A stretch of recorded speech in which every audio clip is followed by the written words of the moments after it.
Io spero che, che questo serva a noi per uscire dalla nostra gabbia e cercare di aprirsi agli altri. Scusi?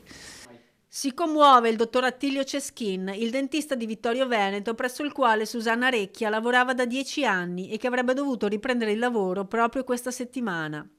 La donna, che sabato scorso ha trascinato con sé la figlioletta Mia di quasi 4 anni, li avrebbe compiuti a novembre, nelle acque del Piave, non aveva mai dato segno di alcun problema, almeno sotto il profilo lavorativo. Nelle prossime ore sarà disposta un'ispezione esterna sui corpi di mamma e figlia. Il PM, Barbara Sabatini, titolare dell'inchiesta, ha chiesto un ulteriore esame dopo quello già fatto dal sanitario intervenuto a seguito del ritrovamento dei corpi. Se non dovessero emergere elementi contrastanti con l'ipotesi più accreditata di omicidio-suicidio, verrà dato il nulla osta per la sepoltura. Ma resteranno gli interrogativi e il dolore di una comunità scossa da una tragedia che nessuno aveva nemmeno lontanamente previsto. E lei dovrebbe ritornare qui giovedì e nulla ha fatto presagire dal punto di vista lavorativo che ci fosse qualche problema. Lei ha avuto molte volte in cui ha dovuto assentarsi dal lavoro perché figlia stava male, tanti problemi con 4 figli, è normale che sia.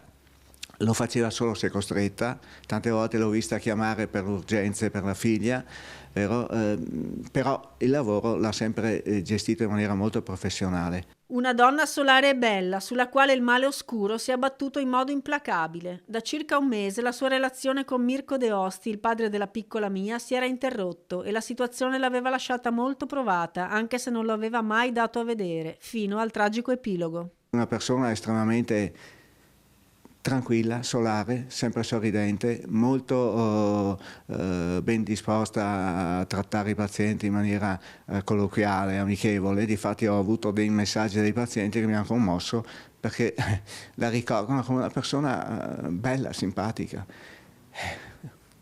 Non c'era assolutamente nessuna ombra di problemi personali che giustificassero una situazione neanche così grave, anche meno grave, cioè o ha nascosto tutto dentro di sé. E questo mi dispiacerebbe non averlo capito, ma non era impossibile, è una persona veramente unica.